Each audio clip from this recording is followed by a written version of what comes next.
So at the moment we have 4 labs that are part of this initiative. The Digital Archaeology Lab, that was already mentioned. The Technology Sandbox of the Institute for Digital Research and Education. Lux Lab here in the library, focused on printing and scanning. And the Scholarly Innovation Labs, that's where you can find the wine in a little bit. So you can explore a little bit of what's going on here. There's also a calendar with lots of events. We're organizing a lot of workshops. And the whole idea is to create these communities of practice, people who do research, who want to work together and really teach each other. As Dean Skaberg said, our teaching is changing fundamentally. We are working together and learning from each other. Students are no longer consumers of knowledge, they are also producers of knowledge. And some of that you will definitely see here today when you get a chance to walk around. Now, I mentioned wine, and that's dangerous, so we quickly continue. Because I want to start a conversation with groups of, one group of ex-students. So can I invite Marissa and Alina to come up here? Because, and this is one of the mics that works, and I think it's switched on. Now it is. Yeah, please have a seat. So what we've found out is that people who do digital humanities really, or digital scholarship, really go from being consumers to producers. And they learn these different skills that are becoming fundamental in our research, but also in the world at large. So that's really what I wanted to talk with you a little bit about. So Alina and Clarissa, can you introduce yourself briefly? Yeah, so I am in the sociology PhD program in UCLA, and I'm in my I just am finishing up my 2nd year right now. And I'm a research assistant at the, is this on? Yes, yeah, okay. I'm a research assistant at the GRI, the Getty Research Institute, with the digital art history team. Well, starting with you, Alina, you're in a PhD program, but you were an undergraduate and you've done the DH program, right? Can you tell a little bit about what you did there? So I was in this program called Dress Up last summer, and it partners librarians with graduate students on graduate students' projects. And that was the summer after I had just started graduate school, and I had a lot of research experience coming in, but it's still a bit, it's always difficult. Every time you start a research project, you want to learn the newest tools out there, and there's this tool that I wanted to learn that actually makes quantitative models of text data. So it's this new way to look at large-scale text data. And I was interested in how obesity is framed in the news from 1980 to 2016. So that's a lot of news articles. And this new tool to look at text enabled me to actually look at all of those. It was 100,000 text articles, and I was able to model how obesity was framed in the news across time and with respect to gender, with respect to socioeconomic status, and it was a great experience. Yeah. So. And Marissa, when you were an undergraduate here, what kind of projects did you do? Well, my capstone in my senior year was social media analytics, and I believe that eventually became something called Event Pulse. But what we did was we scraped data from Twitter and did a series of analyses on it. So we did sentiment analysis and semantic modeling, and we looked at the GIS data, and we tried to identify certain trends in how world events were reported, partially to compare how the story proliferates on social media versus mainstream media, but then also to look at the causal reasoning of how those stories proliferate. So that's what we did. But I also took so many classes. I learned how to 3D model World Heritage sites. I learned about augmented reality, and I think most importantly for me, especially with my work at the Getty, I learned the socio-political framework of technology and information. That's something that has been really invaluable. So do you feel this experience really helped you getting that job at the Getty?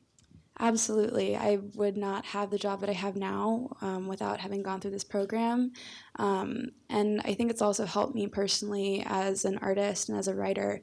It's given me the ability not only to know what tools and what kind of knowledge I need and how to use those and sort of co-opt those for different programs, but it also, again, gave me that intellectual context and framework about how information is disseminated and the biases and the implications that are sort of inherent in it. So, Alina, would you say that people are sometimes a bit naive in how they use those tools? Oh, definitely, including me. It took the whole summer to learn this tool that I mentioned to look at text data because it was very complex. It was using some new thing called deep learning, which is also used by Google. Actually, Google invented the tool that I'm talking about. So it's easy to use incorrectly and just kind of get some results that are not meaningful. So it's not as much implementing things like these new methods as much as implementing them in a way that's meaningful and you kind of understand what's going on under the hood with all this new technology. Because it's difficult to learn and it takes a lot of support, a lot of different minds to figure out all the technical details. Having this experience with Dress Up, does that help you in your career as a PhD student? Definitely. I mean, if nothing else, it's a community of other people who are interested in the same tools and topics, and that's something that I don't find as much in my specific program. I think that it's something it's interdisciplinary, and I have to get out of sociology actually to do a lot of what I'm interested in and then go back to sociology and apply sociological theory. But the tricky part for me is not necessarily picking up the theory as much as picking up what these new tools are, how do I use them, how do I do research when there is all this information and there are all these new strategies to sort through. So just having a collaborative space over the summer really helped. Having other people to inspire you to keep working over the summer helps, and all these interdisciplinary ideas. And you also had some good results as an effect in applying, right? Yeah, so after the summer, after starting that project, I applied for a grant from the National Science Foundation to fund the next 3 years of my PhD program, and I actually got that grant, which is an extension of my summer project. So instead of just looking at obesity in the news in the New York Times, I'm going to look at it across a number of different sources and then actually link that to survey data as to how we actually have changed how people have changed their ideas about our bodies, weight, diet, and the concept of fat across time, and see if I can link that to news data. Interesting. Yeah. So in your job interview, Marissa, how did you bring up what you could do, what you were able to do, what you were interested in doing? Well, mentioning the social media analytics was very helpful as well, but there was one phrase that I used in particular, which is the idea that information visualizations are reifications of misinformation. Sorry? Can you repeat I'll say it one slowly? more time. That's that information visualizations are reification of misinformation. And that was something that resonated with my supervisors, Mirtha Baca and Emily Pugh. And it's that concept that sort of ties back to what I was mentioning earlier about the context of this information and this knowledge, and the idea that all of these things that seem mathematical or seem infallible are inherently fallible because they're created by human beings. And the problem is when they start proliferating and becoming something that seems like fact. And it's equally more complicated because you have these images, and I think people are much quicker to trust a pretty image or a pretty picture rather than a well-crafted sentence. So. Well, thank you both so much. And I'm sure that people can come up to you and ask how you do things after this part of the event. Thanks. Thank you.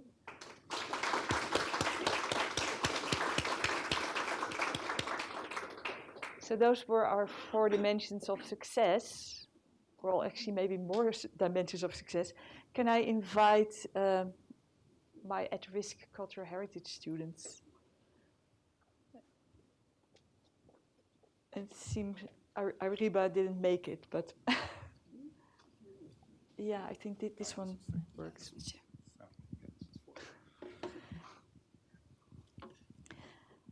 So as part of this grant that we got, you've been involved in kind of a sub-project. Can you explain a little bit about what you've been, well, first introduce yourself and say what your background is, and then explain a little bit about what you've been doing. Hi, I'm Carmen Cabral. I am a first-year undergrad student, and I do not have a major yet. I am undeclared life science. I'm Chris Rice, and I'm a third-year biology major. So what were you involved in? Well, we were involved in a project called Terra Watchers, in which we used a computer program that let us look at satellite images of archaeological sites in the Middle East, and we analyzed these pictures for any evidence of looting or otherwise destruction of these sites. So how do you recognize looting? So we actually received training in recognizing different features of sites from satellite imagery. So we looked at looting, we looked at agriculture, how to recognize modern buildings versus buildings that are actually part of the site, and other features that we could then record and send to the managers of the site, who would then dispense the information as necessary.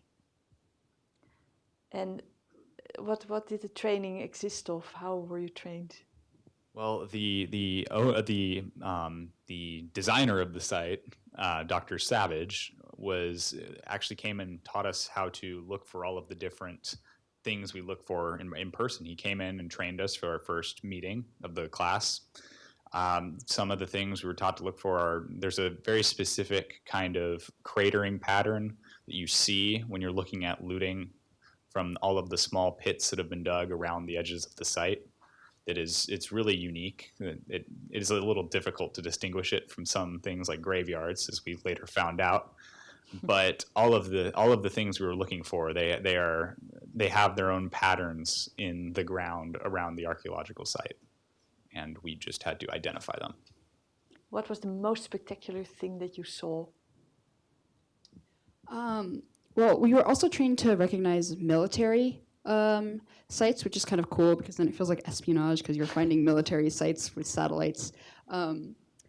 So that was something I thought was really cool, that you can actually see evidence of the conflict that's currently going on in the Middle East near these sites, especially because a lot of these sites are on high ground because the ancient civilizations that were there could easily build, that was advantageous to build your village on a higher ground.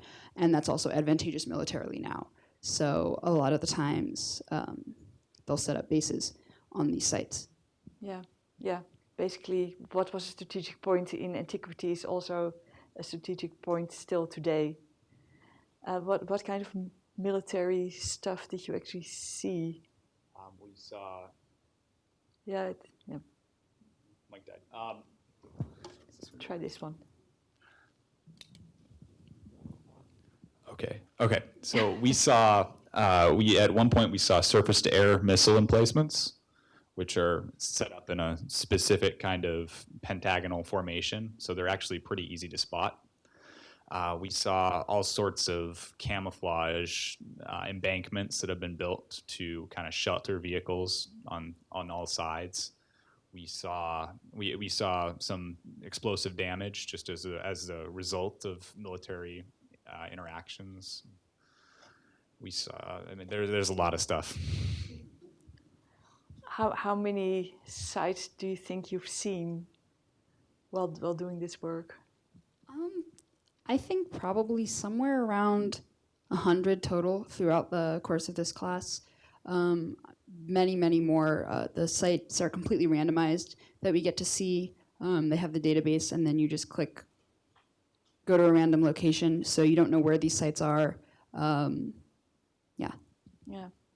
Now, if something is looted or damaged, that might have happened a long time ago. How can you compare what happened? Well, Google Earth actually has this really nice feature where you can change the image and sort through them by date. So you can take a satellite photo of a location and actually just kind of move backwards through time and examine the site over the years. And we've used that extensively to look and see if looting has progressed, and if there are more holes, if some kind of strange excavation has just appeared suddenly, or if there's any changes at all on a site. And it's a really powerful tool. Now, why do you think? Because you can conclude that there's damage, but how does that protect cultural heritage? Because it's already damaged, right? Well, we're sending this information to Dr. Savage, and from there, he can dispense the appropriate authorities and resources. But it's also preemptive because he's constantly getting updates about what these sites look like, because this is an example of crowdsourcing. And like the dean was talking about with interactions between academics and the general public, we had access to sites that not everyone has access to because we were trained specifically. But there are different programs within this Terra Watchers program that allow anyone to look at these sites and submit this data. Yeah, and one of the lesser known advantages of using this program is we can actually head off all of the black market antiquities deals that are going on, because we know what kind of artifacts might be unearthed from a site that we notice has been looted, and so we can be on the alert for things like that and get those returned to their rightful owners. Yeah, yeah. Now, I think it was really important contribution, and there's so much going on in such a large area, because this took place in Lebanon, Iran, Iraq, Syria, of course, Jordan. So it was an enormous area with both desert areas and inhabited areas. What would you say is the most important thing that you've learned from this class? I think one of the things that I learned was a lot about the controversy that surrounds preservation of sites like these, because we do go in as researchers, and it's a question of how do we best protect these resources, how do we best protect this heritage, and who does it belong to? So we had several interesting debates in this class with the students and professor and some of the grad students who are helping us out. All had slightly different opinions about the best ways to protect and preserve these sites and the artifacts that come from them.